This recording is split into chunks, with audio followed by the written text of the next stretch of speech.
Padre Fábio, por favor, me ajude com essa dúvida. Tenho lido a Bíblia em sua sequência e percebi que Deus, quando apresentado no Velho Testamento, nada tem a ver com o Deus que Jesus pregava segundo os Evangelhos. Então, por que essa discrepância em se tratando de um mesmo ser?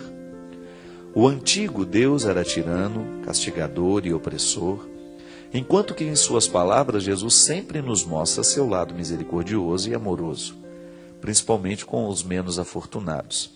Podendo assim dizer, Deus sempre foi o mesmo, e nossa interpretação como humanos foi incorreta ao enxergá-lo dessa maneira no Velho Testamento, ou ele mudou ao colocar seu Filho entre nós? Será que em Jesus ele amoleceu seu coração? Obrigado pelas palavras sempre acolhedoras e pacientes com seus amigos e admiradores. Sandra Carreiro, do Distrito Federal. Deixa eu tomar uma aguinha aqui que tá. Sandra, a teologia nos ensina que o processo de revelação de Deus na história, a maneira como nós interpretamos essa revelação, passa o tempo todo pelos limites da nossa inteligência. E você tem razão. Nós temos no Antigo Testamento uma imagem de Deus. Um Deus muitas vezes opressor, tirano, bravo, né? Muito severo. E se a gente vai pegar alguns textos em que nós temos essas narrações, parece que essas narrações são contraditórias àquilo que nós conhecemos em Jesus. Mas é justamente disso que nós estamos falando.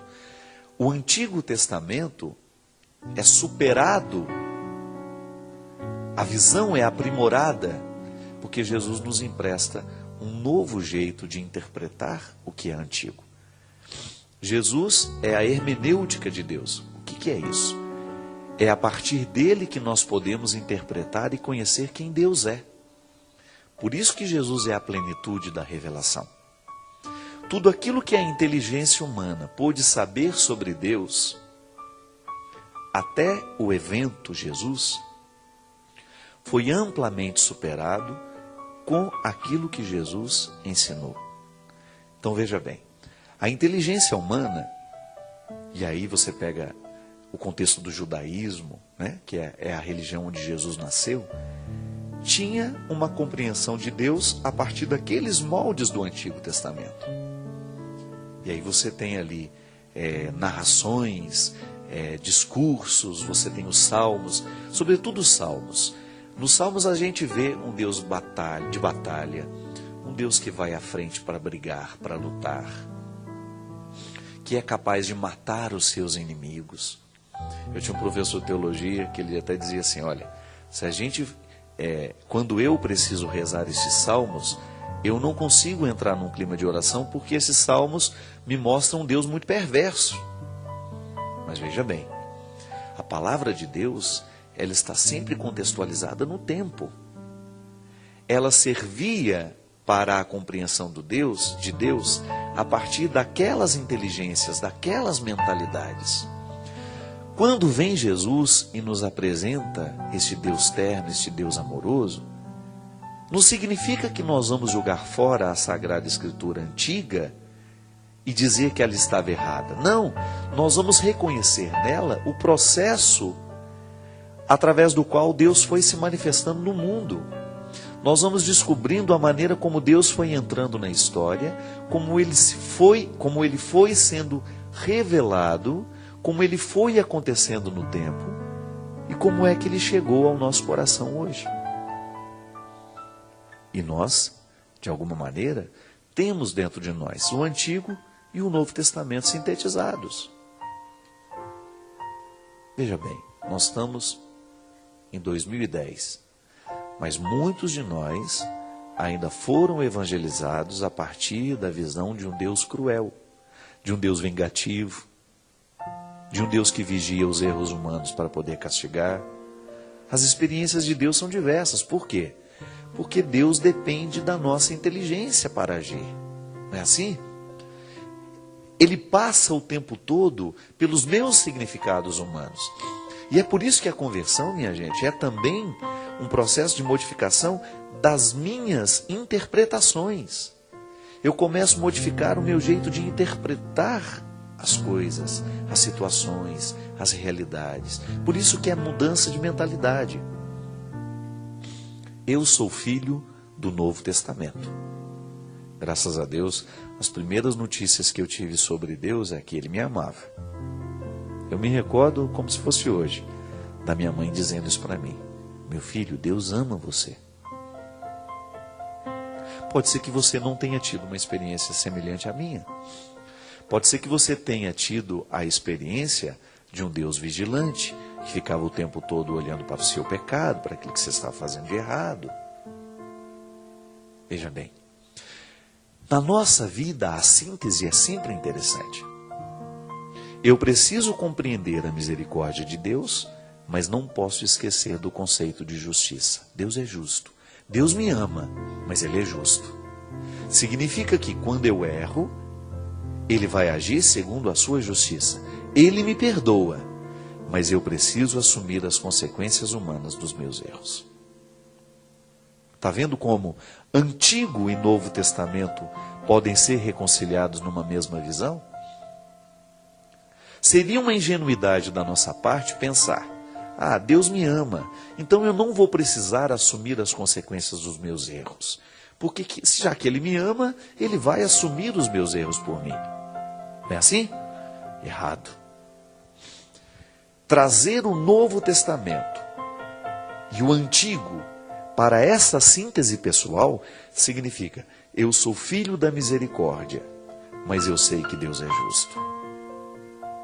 Por outro lado, eu não tenho o direito de ficar ancorado no Antigo Testamento, anunciando o tempo todo a ira de Deus, né?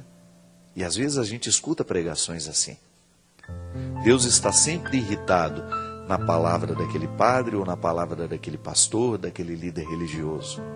Não temos o direito de mostrar apenas a ira de Deus, que neste caso aqui, Jesus traduz como justiça. Deus é justo. E Jesus tinha atitudes que demonstravam essa sua capacidade de sintetizar o Novo e o Antigo Testamento. Veja bem, o mesmo Jesus que perdoava pecados, que abraçava os pecadores e que ia tomar um café com eles, é o mesmo Jesus que chicoteava os vendilhões do templo.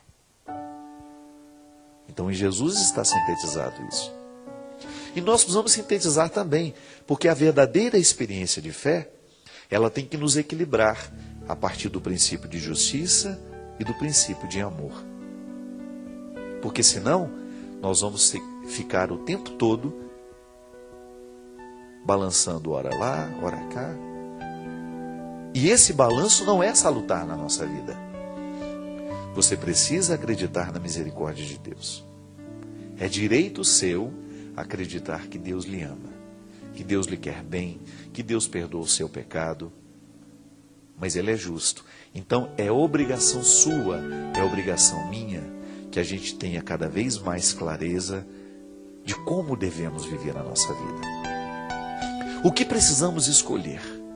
O que precisamos jogar fora? Recolher o joio do trigo, retirar. Não permitir que o ruim prevaleça. Não permitir que as coisas ruins fiquem semeadas nos canteiros da nossa vida. Aí sim, nós estamos equilibrando o Deus justo do Antigo Testamento, que naquele momento está descrito a partir de uma linguagem bélica, de uma linguagem de guerra, e que nos assusta, porque nós estamos acostumados com a palavra de Jesus. De repente eu vou para o Antigo Testamento e vejo histórias de um Deus que massacra os seus inimigos. Como é que eu posso acreditar que este Deus massacra os seus inimigos, se na palavra de Jesus ele está dizendo o contrário sobre Deus? A palavra de Jesus diz que nós devemos amar os nossos inimigos. Mas aí você fala, mas no Antigo Testamento Deus matava os seus inimigos. Veja bem, o que mudou foi a compreensão. A história foi amadurecendo a própria visão de Deus, sobre Deus. E aí a gente foi descobrindo que Deus é amor. Aí a gente chega nessa declaração joanina: Deus é amor. mas porque Ele nos ama, Ele é justo conosco. Toda vez que alguém nos ama, tem que ser justo conosco, nos deixando assumir os erros que a gente cometeu, vivendo as consequências, mas estando do nosso lado para nos acolher e para nos dar condições de não errar tanto mais. É assim que funciona, minha filha. O equilíbrio do Antigo e do Novo Testamento sendo um norte para a nossa caminhada, um referencial para nos ajudar a ir adiante. É difícil? Não é muito fácil, não. Mas também não é impossível. Reconcilie dentro do seu coração essas duas dimensões. Um Deus que te ama, mas ao mesmo tempo um Deus que é justo. Isso só vai lhe amadurecer. Reconciliar essas duas dimensões de Deus na sua vida vai lhe transformar aos poucos num ser humano cada vez mais maduro, pronto para viver e experimentar esse amor de Deus na sua vida, mas ao mesmo tempo colocando os pés na história e vivendo com responsabilidade o seu papel aqui hoje. Muito obrigado. Obrigado você que nos acompanhou. Até a semana que vem, se Deus quiser. Derrame sobre todos nós a bênção do Deus Todo-Poderoso, Pai, Filho e Espírito Santo.